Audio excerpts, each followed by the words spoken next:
అందరి సమాచారం న్యూస్ ఛానల్కి స్వాగతం. ఏపీ మాజీ సీఎం వైఎస్ జగన్ పై అనుచిత వ్యాఖ్యల నేపథ్యంలో మోహన్ అనే వ్యక్తిపై సూరి బాటిల్తో దాడికి పాల్పడ్డ ఘటన కలకలం రేపుతోంది. ఈ సంఘటనపై ఇద్దరిపై కేసులు నమోదయ్యాయి. పోలీసులు ఇద్దరిని రిమాండ్కు తరలించారు. రాజకీయంగా ఇది ఏ విధంగా ప్రభావం చూపించనుందో పూర్తి వివరాలు ఈ వీడియోలో వీక్షించండి. అన్ని వార్తల నుంచి రోజువారీ నవీకరణల గురించి మరిన్ని వీడియోల కోసం అందరి సమాచారం ఛానల్కు సబ్స్క్రైబ్ చేయండి.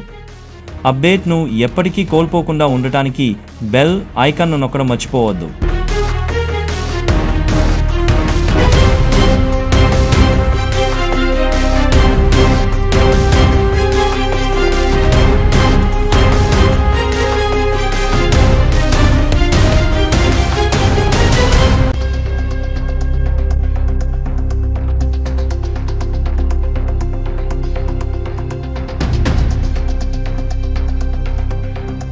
పరిటాల రవి ఎప్పటికీ హత్యా రాజకీయాలు ప్రోత్సహించారు.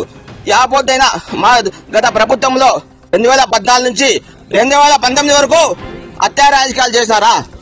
మీరు 2019 నుంచి 2024 వరకు ఎంతమంది ఆడబిడ్డలు అయితేనేమి ఎంతమంది మీరు పొత్తులు పెట్టుకున్నారు? జగన్మోహన్ రెడ్డి ఈ రోజు నేను ఫేస్బుక్ ద్వారా సూటిగా ప్రశ్న చేస్తున్నా.